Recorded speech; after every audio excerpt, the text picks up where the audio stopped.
Hey guys, welcome back to my channel. My name is Christian. If it's your first time seeing me, then go ahead and like this video because I know you're going to like it already. Subscribe and turn on those post notifications so you never miss another upload. And if you already are subscribed, then hey girl, welcome back to the party. So today guys, we're going to be talking about your spiritual altar, your first spiritual altar setup, what an altar is, the different types of altars, and just some tea about altars. That's what we're going to be talking about today.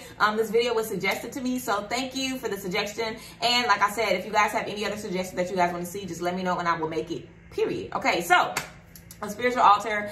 Your altar is very similar to the altar that some of us might be familiar with if you grew up in church. So basically a sacred, blessed space. Typically you do offerings at the altar. You'll take communion at the altar. So you're doing rituals at the altar.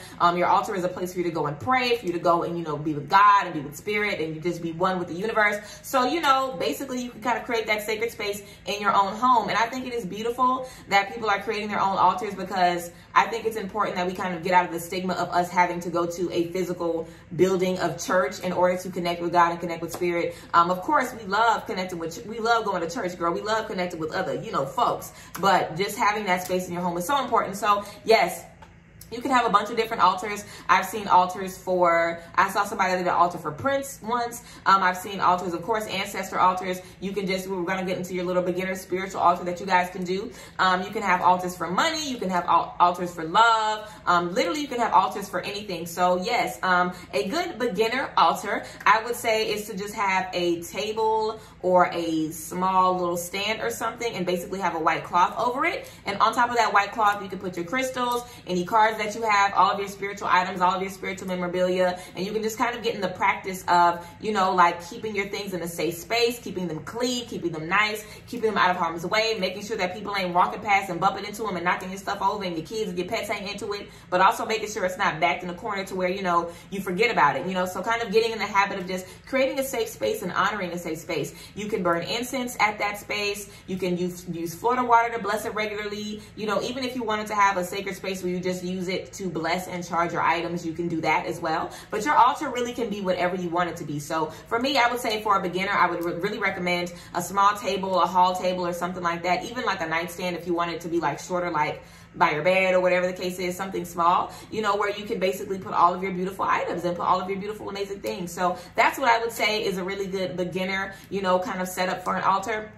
And you could probably I would have a white candle on mine. I would have some incense on mine.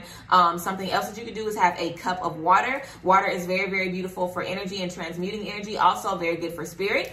So you can use water and basically, whenever you're using water or certain, elements at your altar, you're basically kind of using those things to gauge spirit, basically. Like whenever you're using the water, if you're doing a lot of meditating, a lot of manifesting, a lot of, asking from different things, your spirit teams are working overtime. So you'll be able to see like the water going down. You'll be able to see them making use of that energy that is in that glass. So that could be something that you do if you were interested in that. Like I said, candles, if you do any candle magic, you can keep your candles on there. Like I said, incense, singing bowls. I'm literally looking at my space right now. Sage, Palo Santo, my crystals, some flowers. I have flowers on my altar. I try to have life on my altar, so flowers would be really, really nice. Something where you're not looking at it or walking past it like, like, oh, it's a sacred space. You want to be welcoming and you want to welcome the beautiful, good energy of spirit, your spirit team, your ancestors into your home. So that's what I would say for a beautiful beginner altar. Something nice and simple, basically where you're kind of putting all of your items that you use for your meditation, for your manifesting, for your spiritual bath, something where you basically can have all of your items set aside, very nice, out of harm's way, in a nice sacred space where you can constantly bless that space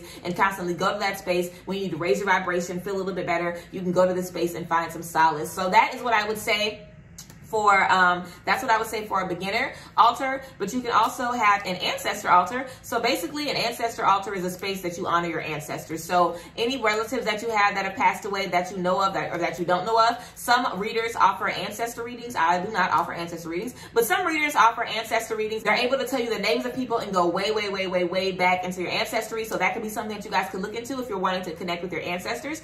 basically your ancestor altar, you'll have pictures of your ancestors, their favorite things, if they like to smoke, if they like to drink, if they like chicken, if they like a certain type of fruit, if they like a certain type of liquor, you know, like basically you put their favorite things on this altar. It's kind of like you're creating, I don't want to say a shrine, girl, but you know, you're creating a space where they can feel at home, because a lot of times our ancestors want to connect with us, but they don't know if they're welcome. They don't know if we want to hear from them. They don't know if they're scare us. They don't know how to come across. So when you create a sacred space for them, they're like, oh, I'm comfortable in this space. So creating a sacred space for your ancestors in your home, having their favorite colors, their favorite things, you know, making sure that you keep food out for them, making sure you keep the food fresh. You can have money out for them, whatever you know they like, have it out there for them if you're looking to connect with any of your ancestors. And again, like I said, a lot of readers do ancestor readings. So if that's what you're interested in, then find a reader that does an ancestor reading so you can specifically target your ancestors. So that's another type of reading you can have. Again, like I said, I saw people do readings for Prince or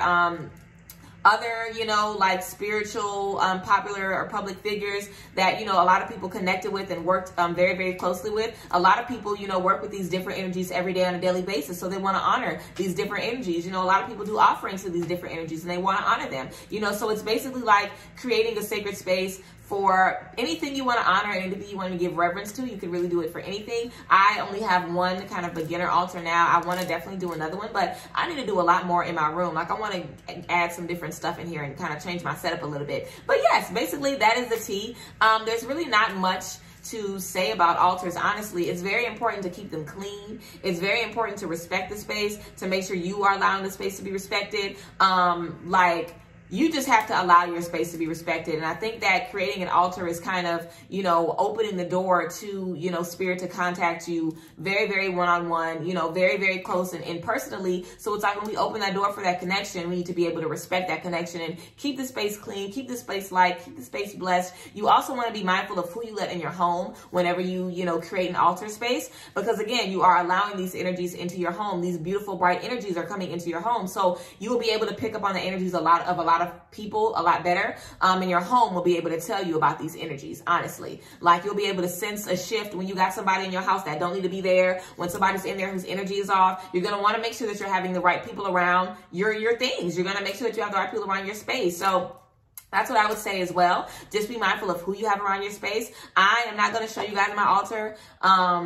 Only 2 people have really seen and seen my altar. Honestly, I don't think anyone has sat at it but me. But don't nobody else need to sit at my shit but me. But, you know, it's like I don't even take pictures of it and post it online, because I feel like your altar is just it's a sacred space. So I don't really like to do that. But there are pictures and stuff if you guys are interested in looking at different altars. Maybe I can make an altar for you guys where I record videos and where you guys can, you know, like kind of see some stuff. I will be fine doing that because it'll be an altar for you guys. So I would love to share it with you guys. If you guys are interested in that, I would do something like that.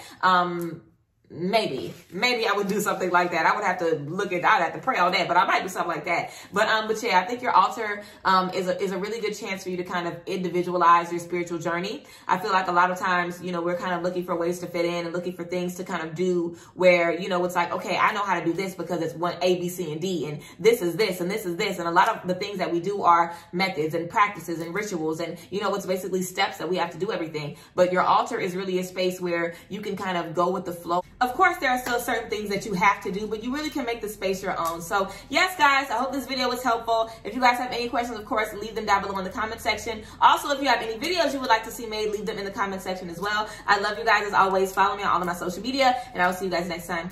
Bye.